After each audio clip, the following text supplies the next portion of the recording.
Passe en dernier, donc c'est bien pour la présentation. Donc ça, c'était juste pour repositionner un petit peu dans le cadre général des avances naturopondérales, qu'on divise donc en localisées, plus ou moins anomalies vasculaires qui orientent vers les mosaïcismes, versus les généralisées, en mettant de côté tout ce qui concerne nos collègues d'endocrinologie, et on se concentre sur les formes syndromiques, en mettant à part tout ce qui est développement squelettique, et donc on est dans le cadre d'anomalies de régulation de la croissance et de la prolifération cellulaire. Donc après toutes les présentations de cet après-midi, je vais passer très vite sur cette diapo. C'est juste pour repositionner les gènes qui correspondent aux pathologies dont je vais parler. Donc le syndrome de Sotos, comme vous le savez, est lié aux mutations du gène NSD1, qui est une histone méthyltransférase qui touche la lysine 36 de l'histone 3. Tout comme 7D2, qui a la même fonction et qui est impliqué dans des syndromes de Sotos-like. Impliqué également dans les syndromes de Sotos-like, il y a DNM3A, qui n'est pas une histone méthyltransférase, mais une DNA méthyltransférase, mais qui est, dans les publications, montrée pour être recrutée par EZH2 et pour reconnaître les formes non méthylées de la lysine 4 de l'histone H3. Donc il y a un lien entre ces histones méthyltransférases et la méthylation de l'ADN. Et pour finir, donc le complexe polycombe 2 avec les gènes EZH2 et EDD, qui sont des histones méthyltransférases régulant la méthylation de la lysine 27 de l'histone H3, qui sont impliquées dans le syndrome de Weaver. Donc en haut, répression de transcription, en bas, activation de transcription. Donc, je commence par le syndrome de Sotos, donc je ne vais pas vous apprendre le syndrome de Sotos, je reprends juste les signes principaux pour les comparer après aux autres atteintes de gènes. Donc ça, c'est la première description clinique en 1964 donc, de ce patient qui présentait une avance staturale précoce avec des signes d'acromégalie, des grandes mains, des grands pieds, une avance d'âge osseux, un retard intellectuel avec une atteinte neurologique. Il y a eu beaucoup d'autres cas décrits avant l'identification du gène en 2002. Et ça, c'est la cohorte la plus large qu'on a retrouvée dans la littérature avec 266 cas, où donc on voit à la fois les mutations, donc avec des mutations tronquantes qui peuvent toucher tout le gène, alors que les mutations faux sens touchent les domaines fonctionnels qui sont en lien avec la fonction d'histone méthyltransférase. Et donc on voit que ces mutations faux sens touchent spécifiquement des histidines ou des cystéine. Là, vous avez déjà des exemples de dysmorphie sur lesquels je vais revenir plus tard. Donc, les syndromes principaux, pour rappel, c'est quasiment systématiquement une macrosomie, puis une croissance excessive dans les premières années de vie, avec surtout un impact sur la taille et au final, une taille finale qui est plutôt vers le haut des courbes, mais pas excessive. Par contre, la macrocéphalie persiste tout au long de la vie. S'y associe une avance d'âge osseux et, c'est décrit dans la littérature, une avance d'éruption dentaire, d'autres atteintes squelettiques, notamment la scoliose qu'il faut surveiller beaucoup, et des signes d'hyperlaxité, pieds plats, génuvarum ou valgum. La dysmorphie sur laquelle je vais revenir. Une déficience intellectuelle dont le spectre peut être très large, qui s'associe souvent à une hypotonie, des troubles de coordination, un déficit spécifiquement sur le langage, et des troubles du comportement qui peuvent être très variables, type spectre autistique ou beaucoup d'anxiété. Voilà. Les malformations, donc, ils peuvent être associées, malformations cardiaques type CIA, CIV, persistance du canal artériel, rénales type reflux, hydronéphrose, cérébrales qui sont assez fréquentes, que ce soit des dilatations ventriculaires, des atteintes plutôt type ligne médiane sur des kystes du septum pellucidum, des atteintes du corps calleux, voire de la fosse postérieure. Il y a plusieurs cas avec des petits vermis décrits. L'épilepsie assez fréquente, 20-25% des cas, et puis d'autres atteintes. Donc dans cette première revue avec 266 cas, je ne vais pas tout vous lister, mais il y avait plein d'autres petits signes qui ensuite ont été décrits comme assez fréquents au final, les surdités, la constipation et possiblement des hypoglycémies néonatales. Donc la dysmorphie, si on revient dessus, puisqu'on va comparer les autres après avec, c'est plutôt je suis désolée, ça a décalé, un visage donc, qui est allongé, avec une étroitesse bitemporale, un front large proéminent avec des cheveux épars en frontotemporal, des fentes palpébrales en bas et en dehors, un flush malaire et un menton long. Donc d'autres images. Et donc ça, c'était une étude qui présentait 233 mutations versus 33 microdélétions, parce qu'il y a eu pas mal d'études dans la littérature pour essayer de trouver des corrélations génotype-phénotype qui sont variables dans la littérature, mais globalement, les seules qui ressortent, c'est a priori que les microdélétions 5Q35 qui impliquent NSD1 ont moins d'avance staturale et un retard intellectuel plus sévère. Vous avez le graphe ici tiré de la publication. Donc après cette grosse revue de 266 cas, il y a encore eu pas mal de littérature, ne serait-ce que clinique. Je ne passe pas à tout ce qui est sur la fonction du gène. Je vous ai mis là les revues avec les plus grands nombres de cas. J'en détaille juste quelques-unes, notamment par rapport au suivi, puisqu'il y a eu 7 publications, donc il y a une délétion qui comprend un syndrome de Sotos qui s'associe à une délétion du chromosome X et qui s'associe à des signes marfanoïdes, notamment à une hyperlaxité très importante. Ici, alors que donc, les gènes qui peuvent donner ces bulles sous-pleurales type FBN1, TGF-bêta-récepteur ont été testés et étaient négatifs et des mutations NSD1 ont été retrouvées donc chez 2 patients qui présentaient un Sotos et l'association de ces bulles sous-pleurales.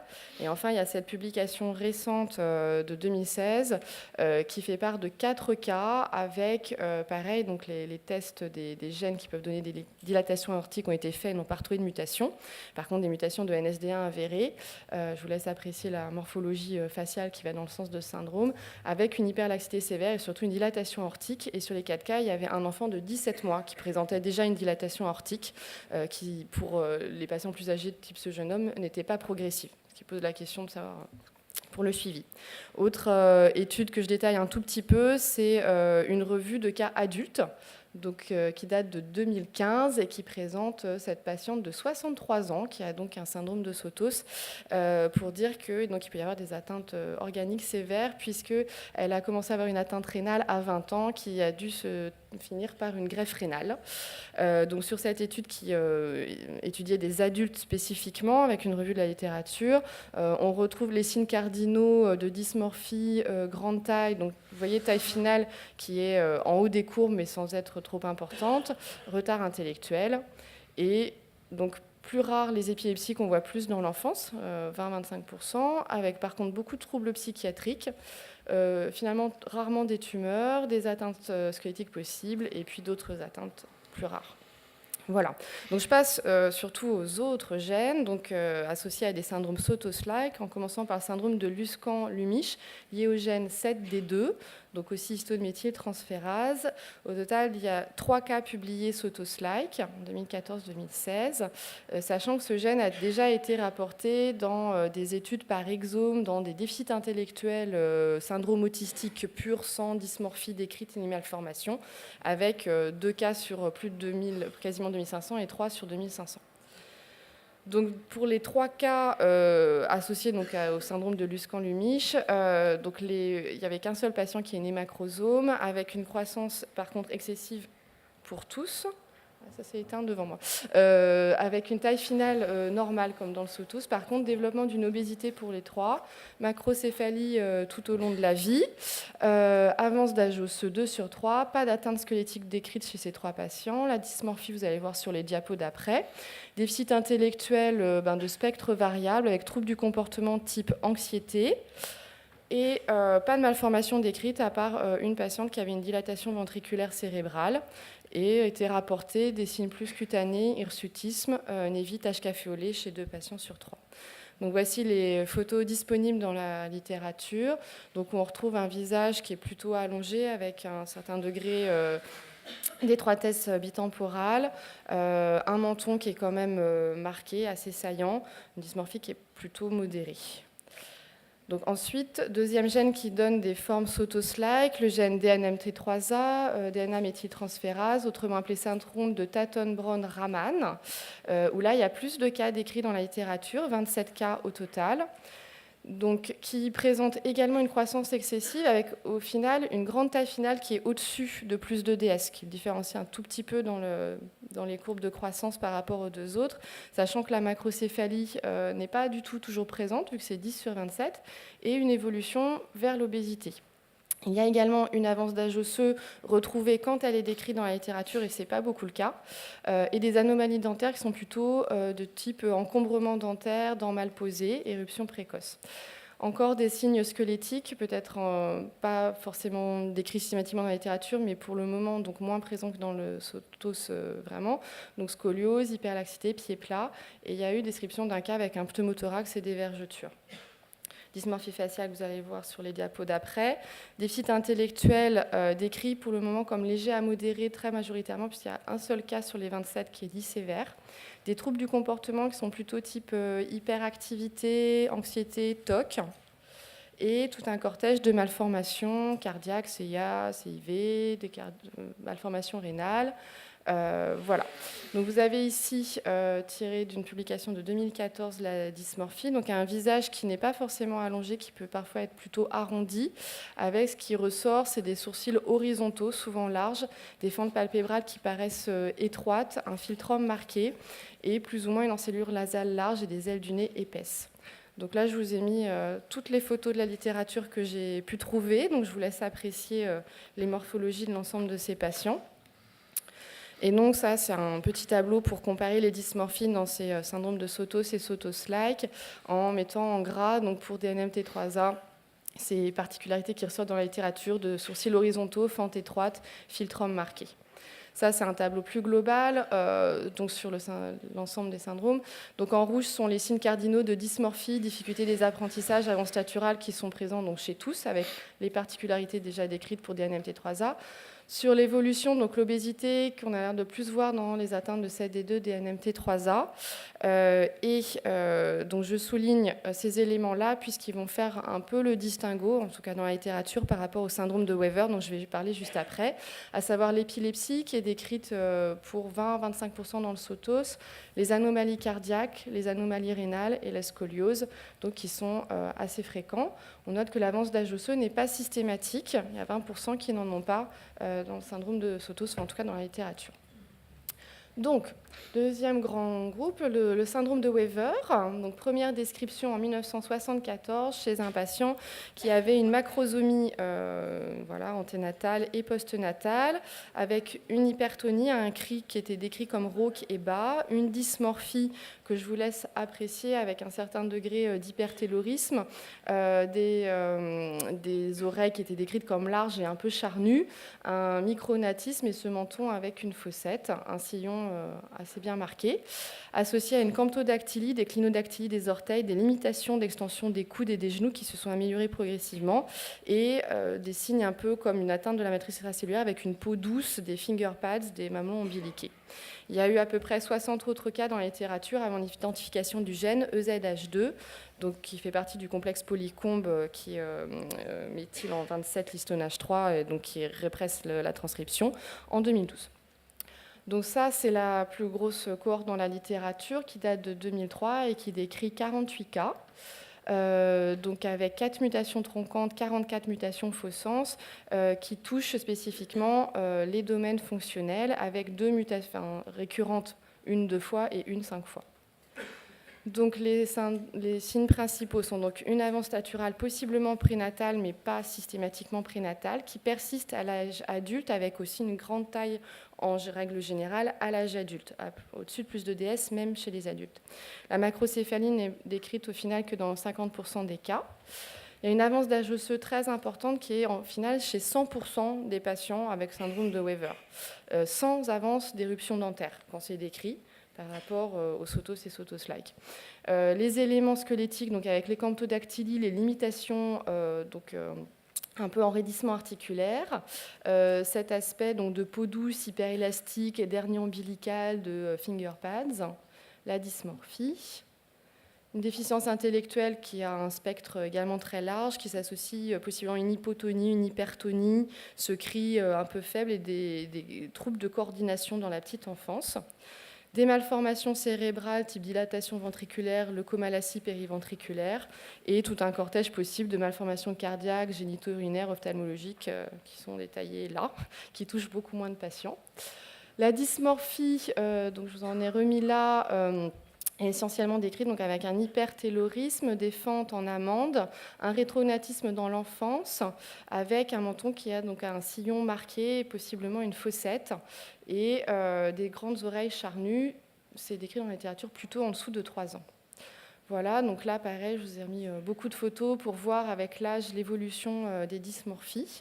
Donc avec ce visage qui reste quand même globalement allongé, ce menton qui devient au final marqué avec l'âge, mais qui garde son sillon bien marqué. Voilà, il n'y a pas eu beaucoup de publications ultérieures après cette cohorte de 48 cas. Il y a eu un cas en 2013 avec une polymicrogyrie périsylvienne et une cohorte de 7 cas en 2016 qui montre qu'il y a quand même régulièrement dans les atteintes de ZH2 des anomalies de migration corticale. Et dans cette étude-là, il faisait des analyses fonctionnelles qui montrent que ces mutations de ZH2 dans le syndrome de Weaver sont en fait des pertes de fonction. Donc voilà, ça c'est la publication de 2013 avec ici la polymicrogyrie. La publication de 2016 avec un cas et également les anomalies périsylviennes. Donc récemment, en fait, en 2015, a été décrit l'implication du gène EED qui fait partie du même complexe polycombe dans des Weaver-like. Donc je vous laisse apprécier la dysmorphie avec toujours quand même un degré d'hypertaylorisme, des fentes plutôt en bas, allongées en amande, ce menton toujours bien marqué avec son sillon. Une deuxième patiente qui avait, elle, en plus, une fente palatine et une surdité. Et le troisième cas. Donc ça, c'est un tableau de la dernière publication début de cette année qui reprend les éléments de la dysmorphie, montrant que voilà, les signes principaux sont plutôt sur le menton. Et ça, c'est pour comparer les atteintes de EZH2-EED en remettant à nouveau en rouge les éléments cardinaux d'avance staturale postnatale de déficit intellectuel, donc avec un peu la différence par rapport aux sotoses, donc la taille finale aussi qui est au-dessus de plus de DS, l'avance d'âge osseux qui est dans 100% et pas juste 80%, et le déficit intellectuel qui est plutôt léger à modéré. Donc je rajoute par rapport à ce tableau que j'ai fait à partir de la publication de 48 cas qu'avec les publications après, donc il peut y avoir des anomalies de migration neuronale. Et donc ça, c'est les signes que je mets un peu de côté pour faire une comparaison avec le SOTOS. Donc après, je parle très rapidement des risques tumoraux, puisque les mutations somatiques de NSD1, notamment la protéine de fusion dans ces translocations récurrentes 5-11, sont trouvées dans 5% des leucémies, des LAM infantiles. Après, vous voyez qu'il y a des amplifications, des délétions de NSD1 dans beaucoup de types de tumeurs, et également des mutations ponctuelles, mais plus rarement. Et tous les autres gènes dont j'ai parlé ont été décrits régulièrement dans des pathologies tumorales, notamment DNMT3 qui est un des gènes les plus mutés dans les leucémies aiguës myéloïdes, EZH2 qui peut à la fois avoir des mutations de gain de fonction dans des lymphomes mais aussi des mutations de perte de fonction dans des néoplasies myéloprolifératives. Et donc ça, c'est tiré de la littérature, une étude de 2007 avec les cas notamment de neuroblastomes, de gangliomes, etc., qui sont répertoriés dans les atteintes de NSD1. Au final, sur la littérature, on a à peu près 3% de tumeurs. Et dans le Weaver, à peu près 5%, avec des cas plutôt lymphomes, mais également de neuroblastomes. Voilà. Donc, si on compare SOTOS versus Weaver, les éléments bien communs sont l'avance staturale, la macrocéphalie, la dysmorphie, donc là on distingue NSD1 au-dessus, EZH2 en dessous, les difficultés d'apprentissage de spectres très variables. Plutôt évocateur de SOTOS, la scoliose, l'épilepsie, les anomalies malformatives cardiaques génitorinaires, alors que le Weaver, c'est plutôt l'hyperlaxité avec les hernies, camptodactylie et limitation des grosses articulations. Donc ça, c'est la même chose sous forme de tableau. La dysmorphie, donc quand on essaye d'être systématique, qui est quand même un peu différente. L'avance staturale, donc qui est plutôt avec une grande taille finale dans le Weaver. Le déficit intellectuel qui est plutôt léger versus plutôt modéré dans le SOTOS. L'avance d'âge osseux que 80% versus 100%. Les malformations plutôt SOTOS. Anomalie plutôt matrice extracellulaire, Weaver. Donc ça, c'est juste pour dire que si vous avez quelqu'un à contacter, si vous êtes proche de la région Île-de-France pour tester ces gènes-là, c'est Sophie Rondeau dans le labo, qui fait donc un panel, donc on est à sa deuxième version. Pour l'instant, on a testé 59 cas, il y a 14 positifs et 45 négatifs. Il y en a 40 qui sont en cours de validation. Et donc ça, c'est l'ensemble des gènes qui sont sur le panel V2. Voilà, et donc en conclusion, voilà, on reste dans la régulation chromatinienne, mais ces gènes sont également des oncogènes. Dans les recommandations, pour le moment, il n'y a pas de guide de suivi particulier, puisque le risque est présent, mais somme toute assez faible. Je vais présenter des phénotypes assez distincts du SOTOS, de 7D2, de DNMT3A avec ses sourcils horizontaux et cet aspect de fente plutôt étroite. Le Weaver avec ce menton, avec son sillon, sa petite fossette, l'hypertaylorisme. Et EED, donc décrit dans 3 cas dans des Weaver-like.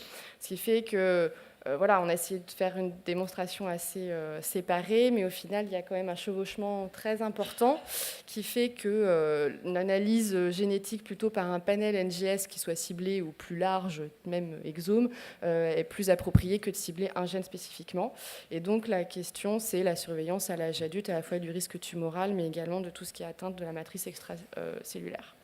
Voilà, je passe à la diapo. C'était juste pour remontrer la très grande complexité des régulations chromatiniennes. Ici, vous avez EZH2. Ici, vous avez NSD1 avec des voies majeures pour tout ce qui est prolifération et plein d'autres processus cellulaires, NF-κB, etc., qui sont donc des oncogènes majeurs, comme je vous l'ai présenté. Et actuellement, donc pour les mutations uniquement gain de fonction, pas perte de fonction encore, il y a des développements de beaucoup de thérapies, de médicaments pour tout ce qui est tumoral et bloquer ces suractivations. Et vous avez là, tiré d'une étude de 2016, tous les essais thérapeutiques en cours dans des diverses tumeurs avec des inhibiteurs de ZH2. Et visiblement, il y a aussi des inhibiteurs de EED qui sont en cours de développement. Voilà. Donc, on attend les thérapeutiques pour les pertes de fonction. Et voilà, pour remercier tout le monde, donc à Imagine, bien sûr, Valérie Cormier-Daire, Sophie Rondeau, donc, qui est la biologiste, la plateforme de Bioinfo, tous les cliniciens, conseillers en génétique, tout le monde qui envoie des prélèvements et bien sûr les familles. Je vous remercie de votre attention.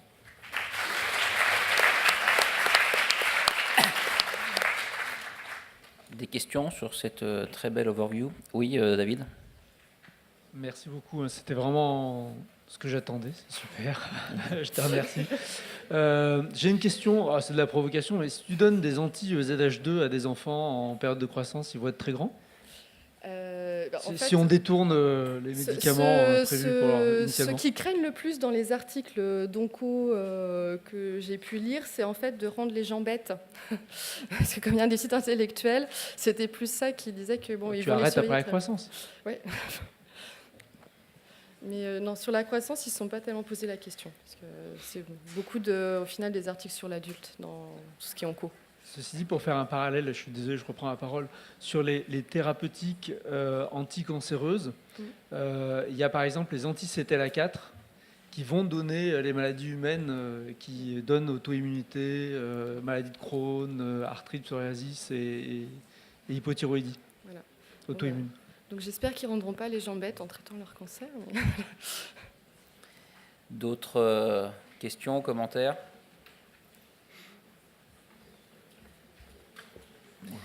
Ah, David, de nouveau. J'ai encore une autre question. En fait, quand on regarde les anomalies dans les gènes qui contrôlent les marques épigénétiques, il y a soit des avances naturelles, soit des petites tailles. Et ma question, c'est est-ce que tu sais si tous les gènes qui contrôlent les marques épigénétiques et qui, quand ils sont mutés, sont responsables d'avances naturelles, sont des gènes qui sont dans le contrôle polycombe répresseur, ou est-ce que tu en as aussi qui sont dans les trithorax? Est-ce que en gros, si tu perturbes polycombe, tu vas être grand, et si tu perturbes trithorax, tu vas être petit? Alors, il faudrait que je relise l'article, mais il y a plus un lien avec trithorax, en fait, parce que ça reconnaît